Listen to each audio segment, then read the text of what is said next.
Welcome back to The Sound of Breaking Glass, and this episode, which is one that hits close to home. When I was first told that I had an underactive thyroid, a subclinical autoimmune condition, I did what many women do. I followed the rules, I took the blood test, tried to keep going, but something kept feeling off. That was the beginning of what became one of the most powerful transformations in my life, because it led me to understand the deep layers behind what we like to call dis-ease, and how our health is often the first language our body uses to call us back home. Today's guest, Dr Malvina Bartmanski, is a clinical psychologist, safari guide, and author of Autoimmune Survival Guide. And she shares her own journey through autoimmune illness and what it really means to heal from the inside out. We talk trauma, nature, identity, purpose, and how the wild, yes, the literal wilderness, became her path to peace. I certainly will never let go of doing the psychology. I find it's a very exciting place to work. But the way that I was working that was not good for me was that it was pathology orientated, as in there were, people with depression arriving at me, people with anxiety, and those people are still arriving at me. But I don't work with those kinds of concepts and diagnostic labels anymore. It's more about seeking wellness. It's more about awakening that life script inside you that is your true life script. It's not about sitting in that sort of diagnostic frame and working through symptoms and all of that anymore. I've let go of working like that. And when I did, I saw the shift in myself, and I saw a deeper shift in the clients that I work with. Good morning, Malvina. Really, really pleased to have you on the show today. How are you? Good. Good morning. Thank you for having me. It's lovely to be here. And for our listeners, I must disclose that you are dialing in from South Africa, and I'm very lucky because I'm managing to catch you between one of your many travels, because you're not someone who likes to stay very still by the sounds of it. No, I'm quite nomadic. I move around quite a lot. Yes, and I would have explained to our guests who you are and what you do, but I think it's always helpful to hear it from you. What are you currently focusing on? So I am a clinical psychologist by training, and I've headed in an integrative route, meaning that I work not only with, that was a hardy-dar, by the way, if you heard that bird in the background. I heard that and I was like, where is she? Is she in nature? We're catching you in a natural habitat. Yes. Yeah. So we have a lot of those. I'm in Johannesburg at the moment, and we have a lot of those, and they sound like babies crying. Sometimes when I'm with my clients online, I'm talking to them, they get quite disturbed, especially the foreign ones, because they get quite a fright at that noise. Anyway, back to what I do. So I'm an integrative psychologist by training, and I work a lot with autoimmune conditions in my practice because there's a big trauma causal element in these conditions. So I work with resolving that and regulating that through somatic body-based methods, as well as doing additionally to that health coaching with my clients, because that's sometimes necessary to provide an integrative holistic approach. But that's not everything that I do. So I also have a wellness safari company, and this company is aimed at dominantly traveling around Africa, although we are branching out into the rest of the world because clients want to travel everywhere. So we go to locations where there is wildlife and where there is nature, and whatever clients like, we put it together. It's a bespoke company, so it means clients approach me with their needs and desires, and we put things together based on their needs and desires. And there's wellness elements tangled into it. So it's not only that I go and I private guide it. Clients can often use me as a resource. I've had many women that have had autoimmune conditions approach me because of their fear of traveling, because of diet and all sorts of things like that. And I've organized it or accompanied them on the process, on the journey, so that they can have the best experience with their condition. And in addition to that, we do things like yoga, we focus on massage, and we just make it a holistic, healthy experience. I recognize that in healing from my own autoimmune conditions, getting back in touch with nature was fundamental, getting back in touch with those roots. I think that there is nothing more healing than being in touch with nature. Yeah, and when I was listening, you were mentioning I do all these different things, but they are all connected, and it sounds like they all stemmed from your own personal experience. And I know many listeners, and I always I think how many times I've had my own struggles with autoimmune conditions connected to my thyroid, as listeners would know, but equally I come across it so much. And at first I started speaking with my Bulgarian friends and I thought, oh, maybe that's something with where we're born, some of the issues we had at Chernobyl around the time when we were born, maybe that's Yeah. causing it. And then I realized it's so widespread. It's from South Africa through to the US, to the UK, even if you were very far away from some of these events that happened in the 80s, as women, we seem to suffer so much from these. Look, I mean, in South Africa, I find it's quite rife and increasing, but we are living in a very traumatized country, so that dysregulation in the nervous system is very much feeding it.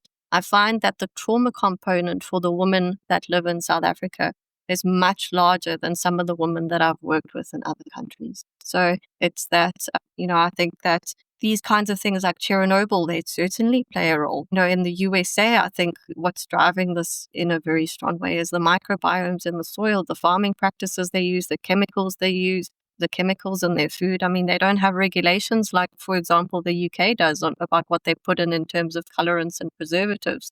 So I think you've got this multi-causal dynamic system. And, certain women will be bent towards one cause and others towards another. And it has to be explored per individual in a unique way with practitioners that understand all of these dynamics that could be feeding this. Yeah, and I think that's one of the challenges because often you get a diagnosis and, when you go to your GP, they'll probably tell you what, they're supposed to tell you, which is take this hormone and everything, will be fine. And if you have strong symptoms, we'll manage them. But what you're saying here is that's all fine, but that doesn't really seem to get to the root cause of things. Yeah, and that's the kind of approach that I prefer. It's that it's root cause. We need to investigate.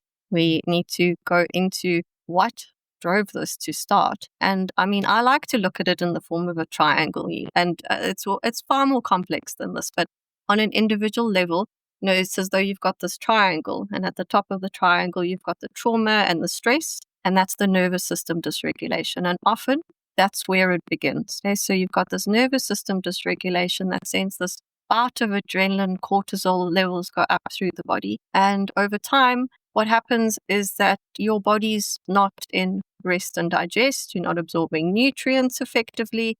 You're in this fight or flight response all the time. Okay? So now, slowly, your nutrition levels get depleted as a consequence of that. Your organ functioning, your systems in your body perhaps are not functioning the way they should be. Okay, now, on top of that, what happens when adrenaline goes up? We all know this. Put us through a stressful occasion, we might catch a little bit of a flu or something like that. Our immune system plummets. And now, over an extended period of time, what does this adrenaline do? It creates a suppression in the immune system. So we have this party of pathogens that begins. So we might catch a little parasite on our trip to Kenya.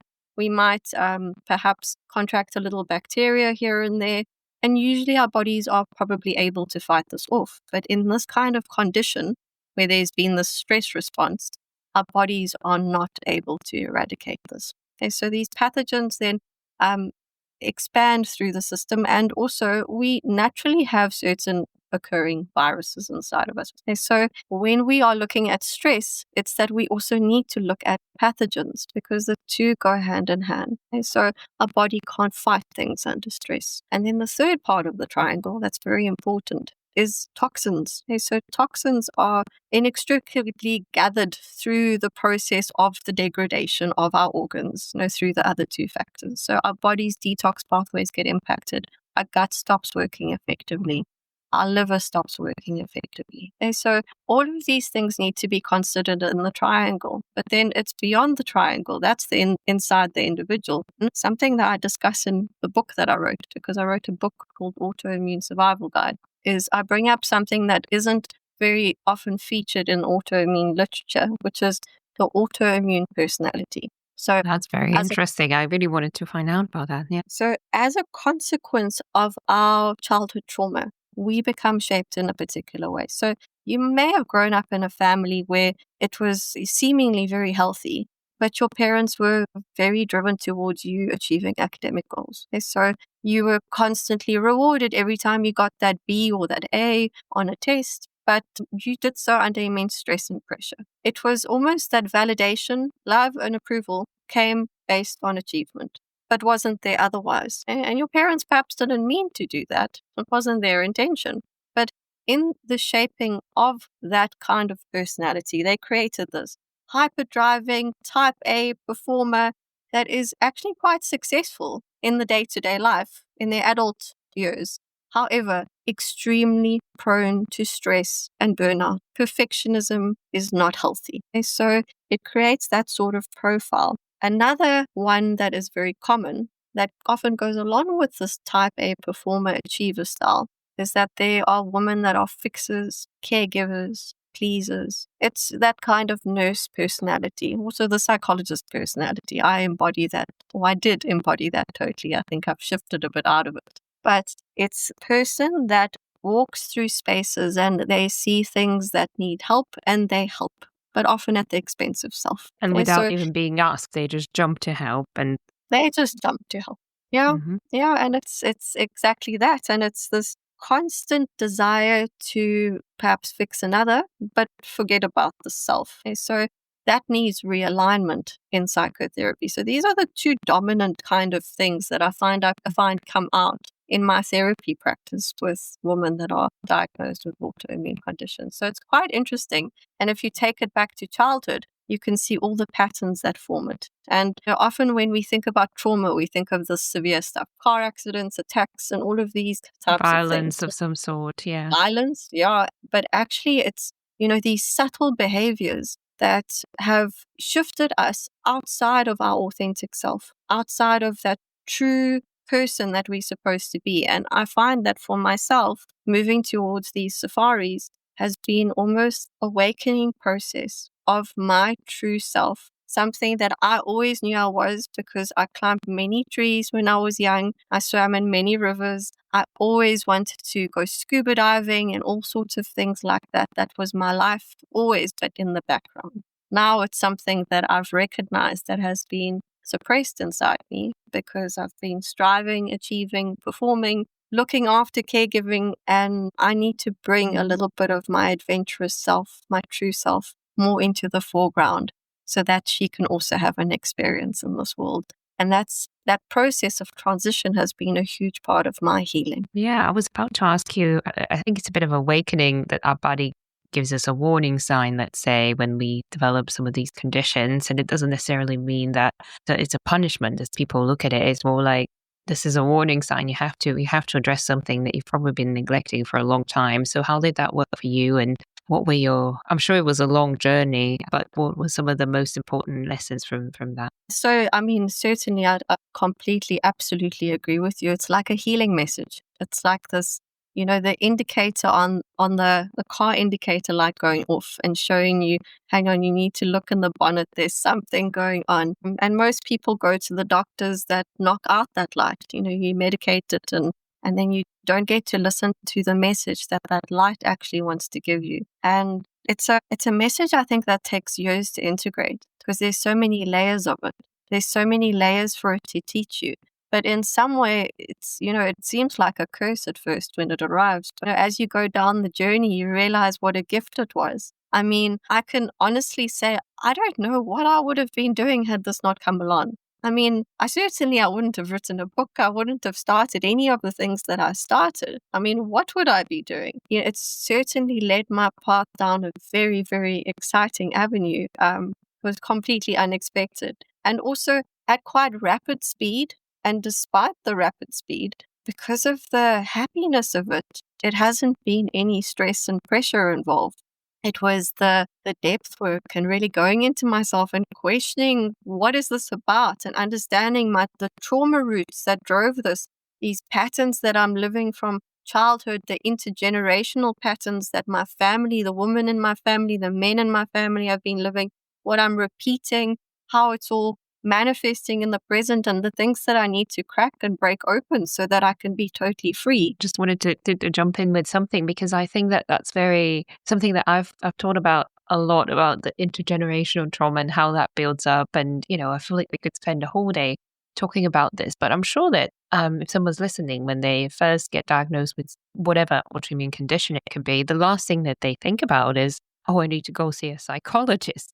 So, and you're saying here, actually, well, you might want to pause on that one Yeah. Yeah. So, I mean, most people don't consider that at all. I don't think, I mean, most people, when they even arrive at me, I get a lot of referrals from doctors. They, they think that they're going to go through a health coaching process. They don't realize that, no, hang on, this is going to be deep psychotherapy. We're going to be working with the crux of where this comes from. We need to understand this. So, and then once they do understand, once they see what this is all about and what is, that there's actually a system, a personality system that's behind what's going on with them, it absolutely bewilders them. They open their eyes very widely at their lives and realize that actually they've had full control over this, and they then able to take more responsibility for their healing and completely drive the process to that place. I think that most people believe that the autoimmune diagnosis, is a lifelong sentence for the reason that they don't breach the trauma and the psychological things that they need to work through. I think that's where people get stuck, that they don't enter into that sort of realm. Yeah, and I was wondering, when you were explaining some of the causes, such as pathogens, the food that we eat, the water, the pollution. I mean, surely men eat the same food and drink the same water, but it sounds like this is much more prevalent with women. So why do you think that is? Well, I think there's twofold. I think men are less help seeking. So I think that there's a lot more men diagnosed with these conditions than we think there is. However, I think on an evolutionary basis, if we think about ourselves as hunter-gatherer, okay, so, we were in community, talking to other women, dealing with our emotions, often in a calm environment, looking after the children and so forth. And then the hunter, the man, was running around, often alone, environments that were hostile and difficult. Their body system is designed to handle stress like that. Over millions of years, evolutionary, well, maybe not millions of years, but over the evolutionary period, they have adapted to handle adrenaline. Now, if we think about the work world, who was it designed by? Okay, so women, over the last 100 years, we've certainly made ourselves proud by entering this workforce and adapting to it. But it is not designed for female bodies. Women need creativity. They need fluid environments that can adapt to their monthly fluctuations. They cannot do the same thing every single day. They might have a week where they're at their optimum. They might have another week where they need to move slower. And, men's bodies are more consistent in terms of that. They seem to have a more resilient hormonal system. Men also, I would say, block emotions. It's that the way men are raised is in a way to be chronic suppressors. And this often manifests, unfortunately, in various forms of socially acceptable addictions, like perhaps drinking or smoking or playing TV games or even cycling 100 kilometers every single morning. Men cope with things like that and they bottle, whereas women allow themselves to feel. So women might be more in touch with the fact that, hang on, there's something going on in my body, and men will go, okay, well, let me rather eat a painkiller and I won't feel it. So there's all of these kinds of differences that need to be considered, from our evolution to our way of handling emotions, our way of responding to our physical symptoms, our, way of being able to live in the world in terms of our routines and, way of being able to live in society. This is still a patriarchal society. Yeah, and I'm sure there's probably men, even women out there who are thinking, yeah, but when you get too many women in one place, they all start gossiping or fighting or bickering, and as if men don't do that. But I actually think this is probably symptomatic of something else when you have this kind of toxic relationship between women. Yeah. I think some of it is often because they're trying to embody male models of behavior without actually realizing it subconsciously, and that just doesn't work for them, and then they kind of project it onto others as well. Yeah, I would certainly say that there's perhaps something to that, but we need both. We don't want to eradicate either, and society shouldn't move in the direction where we become this feminine society either, but we need to find a way to balance it so that women can be healthy in the workplace. And I'm not saying that this is the only cause, but I am saying that this is one of the solutions that we can really control, and we can take the bull by the horns here. So this is one of those places where we can work on, what kind of stress people are exposed to on a daily basis. to make them more healthy. And I wonder how many of the women that come to see you for autoimmune conditions in the process of uncovering the root causes and getting on their healing journey, how many of them actually end up changing their jobs? Because this is a big topic for my podcast. And I think a lot of the time we come back to the same story. I had a health issue. I started working on that. And in the process, I realized I meant to do something completely different. Yeah. So I have found quite a lot. Most of the women arrive in my practice knowing that they need to change jobs. Where they don't want to change jobs or they feel quite stuck, often we find a bit of resistance in psychotherapy to actually working with the deeper things because they don't want to get to that place where they have to do something like that because it's obviously very, very disruptive. But yes, I think, I would say most women I see arrive with knowing. They tell me, I need to change my job. I don't know how. I don't know who I am. So I don't know what I need to do and what I want to do. And through the process of working through what happened, we're able to find who they are. And finding who they are often helps them find what they enjoy. And then as a next step, they begin to think creatively and walk down an avenue of choosing something and engaging with it and growing it. It's a transformation. It's a transformation that happens not only in the workspace, but you watch women transform in their personal relationships. You watch them blossom. One of my clients, she said to me, I can't do anything that my body won't let me. And as much as that's an uncomfortable way to move through things, it's a very good indicator system, isn't it? Yeah, it's a lot of self-awareness and a lot of listening because all of us can do that. And, we keep eating the foods that make us sick. And it's just a question of pausing and listening, which I think is missing so much in today's very fast world. Yeah, And definitely. And I know that you went through that yourself, as you said, and you are a trained psychologist, but then you started seeing your practice differently after going through that journey. And then ultimately it led you to now starting your wellness safari business. So I think part of the message that hopefully our listeners will get is that you don't necessarily have to give up all that you've done. And it's not just about crossing out everything or leaving even the company or the industry. Sometimes there could be ways that you can adapt within, or you can do more than one thing at a time by the sounds of it, because you are a psychologist, but then you also are, let's say, a tour guide or travel expert. So these days and age, with the help of technology, it can be more than one thing. Yeah, no, and I think that's also, for me, it's something that I need. My mind needs that stimulation. It might not be for everyone, but I certainly will never let go of doing the psychology. I find it's a very exciting place to work. But the reframing for me in the way that I was working that was not good for me was that it was pathology orientated, as in there were, people with depression arriving at me, people with anxiety, but I don't work with those kinds of concepts and diagnostic labels anymore. It's more about seeking wellness. It's more about awakening that life script inside you that is your true life script. And when I did, I saw the shift in myself, and I saw a deeper shift in the clients that I work with.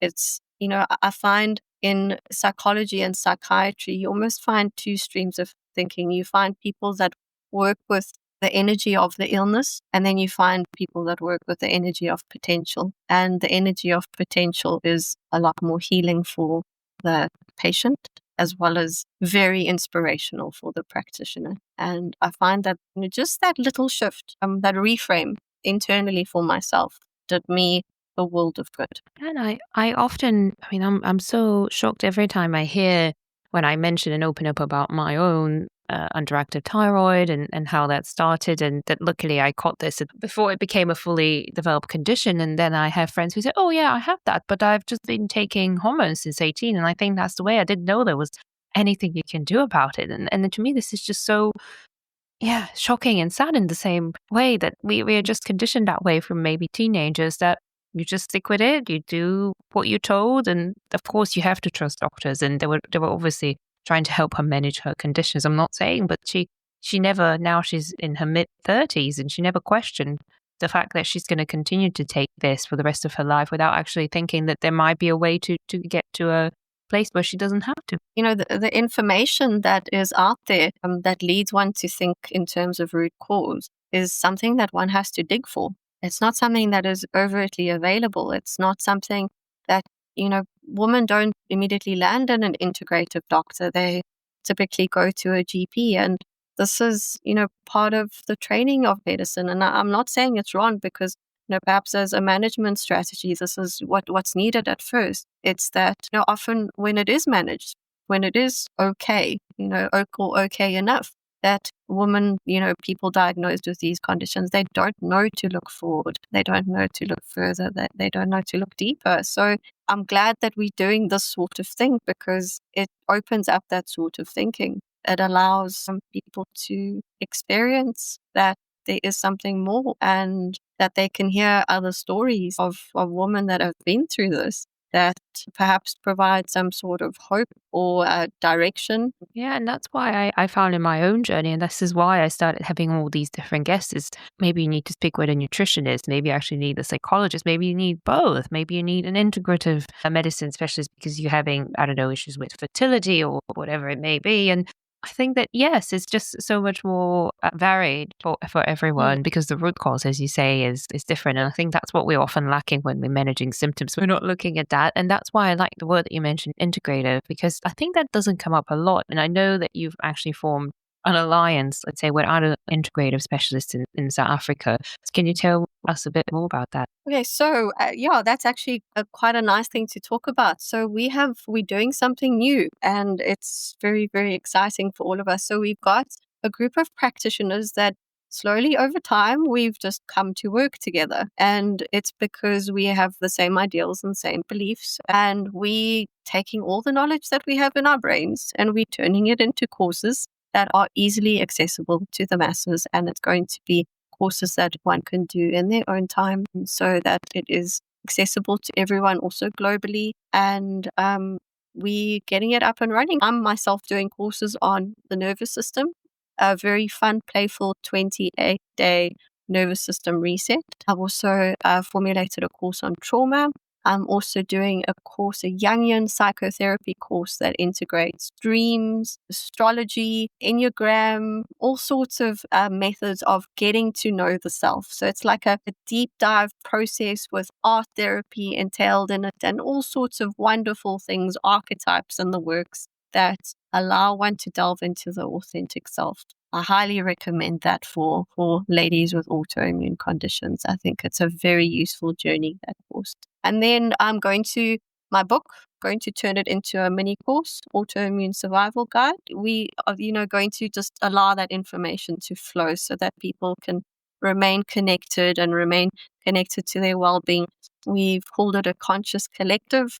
So it's to assist awakening of these ways of healing, and to allow people to feel like they're part of a community as well through it. Yeah, and I think it's going back to that point about not being hierarchical, and you've clearly set it up as a collective and just pulling together all the different skills and knowledge that you have. And I think that's probably part of the key to all these connections. It's just not looking at things in isolations, but looking in deeper. And it's also to do with the way your body works on the inside and outside. And I actually had another guest who's a movement specialist or therapist, and he was pretty much sharing the same thing, that it's never just about one specific injury. There's always something deeper. I think it's great that you're doing these online courses, because obviously you're in South Africa, so anyone, even if they're in the UK or anywhere else, can access that information. But then I suppose you also do still one-to-one sessions as well for those who need a bit more personalized one-to-one life experience. Look, I think, especially with trauma therapy, I don't think that one can get away with working with a practitioner one-to-one. I don't see it as something that one can heal from alone. It's almost that it needs a co-regulation space. It needs someone to create a bubble of safety so that you can shake and rattle and cry it all out your body. It's also not something that I can see as possible to heal from a group space, because there's such a big shame element to healing from trauma. And some of the things, yes, you might be able to access in the group space, definitely, but some of those little things that are inside need an even safer container.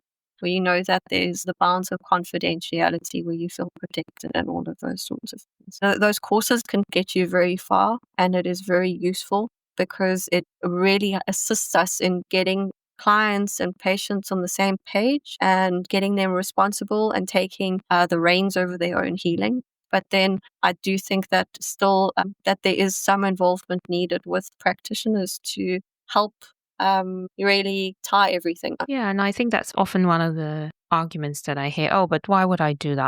I can do this myself. And I think it's true. You can get a lot of knowledge, and hopefully more and more knowledge is coming out there. But I definitely feel that there's a point after which, yes, you can continue to absorb knowledge, but then what are you actually doing with that knowledge when it comes to the application? I think that's where most people fail. And you can even get addicted, as one of my teachers says, to getting new information and processing. Wow, I never knew this. And I'm like, great, you know that now, but how does that help you deal with your own condition? Look, I mean, and something's just come up for me in terms of what you were saying, so I've seen a few clients and patients get quite addicted in the blood testing space, constantly investigating what's there and seeing what's there. But, also then begs the question, but what are you actually doing about it? So information sometimes does not translate to action. And I've seen that quite a lot. And also information and psychotherapy doesn't often translate to individuals taking responsibility. And that's often something that, needs to be worked through too. That there's a sense of handing over responsibility to practitioners, to other people, to the general community to take care, rather really, really moving oneself into a space where I need to do this. I need to do this for myself. This is my life, and I need to live it in a way that is best for me. And I need to do it now, not in 10 years' time. Yeah, I think there's something to be said about taking action, definitely, because I think people sometimes can get addicted not just with getting information, but also with digging and digging and digging to the root cause. And as you said, the generational trauma and the grandparents and all that, and that's helpful to know. Ultimately, there's nothing you can do about it. It is what it is. It's helpful to be aware of it. But then at some point you have to move past this. And I'm sure you get clients who just want to know, oh, but this comes from this and that event in my childhood, and which is all great. But again, what do you do with that information? Look, it's like the metaphor of, you've got this glass and it's full of murky liquid. And you can keep taking murky liquid out the glass. And it's useful to do that.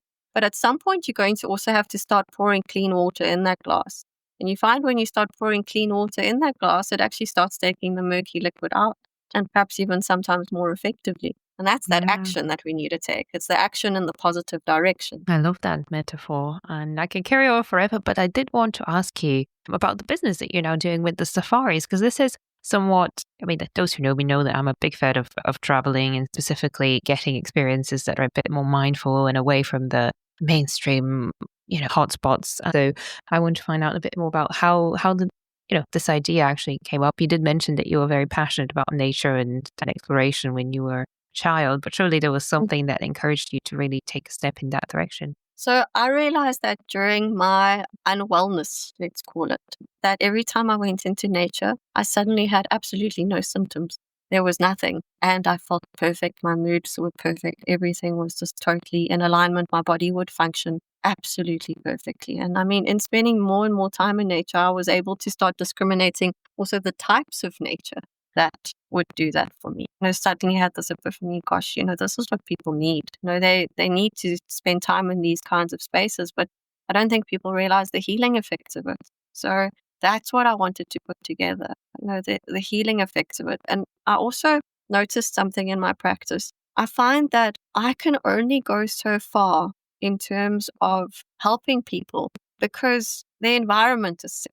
The world is sick. And I had this suddenly drive inside me to do something that's a bit bigger in terms of healing that. Okay, so working with wildlife, working with animals, working in a company that allows me to contribute towards conservation, it feeds into that. It feeds into that sort of energy where if I can give back to the earth in that way, if I can educate people on these trips about the earth, then ultimately what we're doing is that we're creating a consciousness about it. We create our healing through that. So There's a giving energy to it. There's also a self-serving energy in it because we're receiving, and it's the give and take then becomes very beautiful. That interconnection is reestablished that we've lost so much. I saw how much you were smiling when you were talking about these trips, and I can see how much you enjoy this. So, is this really what gives you a sense of purpose and meaning?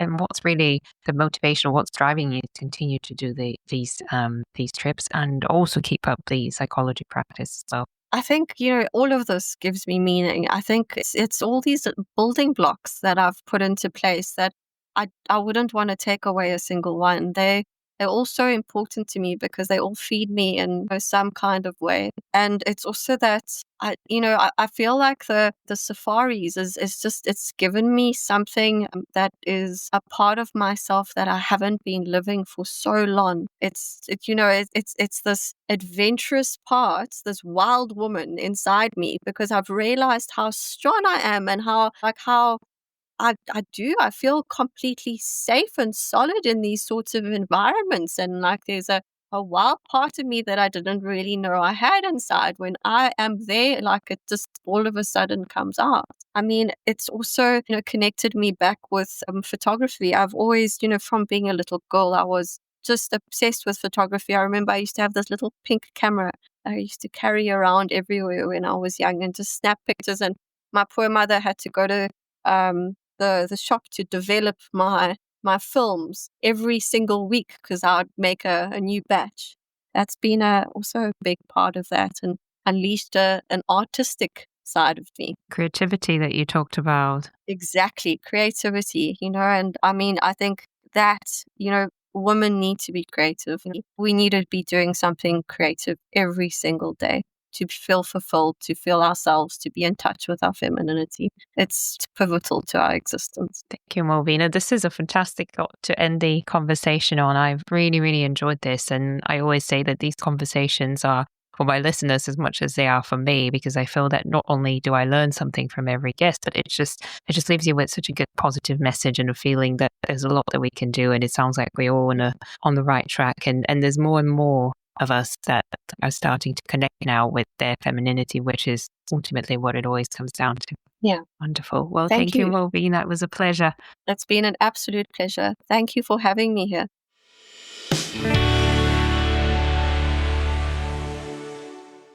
If there's one thing I'm taking from this conversation with Malvina, it's that healing isn't a straight line.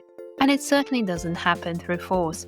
Whether it's the body breaking down, the mind reaching its edge, or life asking us to slow down, sometimes the invitation is simply to pause. What stood out to me the most was how Malvina found clarity not in answers, but in nature, in letting herself unravel so something new could emerge. This reminded me of why I started taking what I like to call reading weeks, moments when I step away from any inputs, slow everything down, and give myself space for healing, for clarity, and most importantly, for the subconscious ideas to rise to the surface. That's exactly what I'll be talking about in the next One Bite episode, how rest, travel, and intentional pause have become non-negotiable in my own healing and creative process. So if this resonated, stay tuned. And in the meantime, maybe this is your sign to pause too.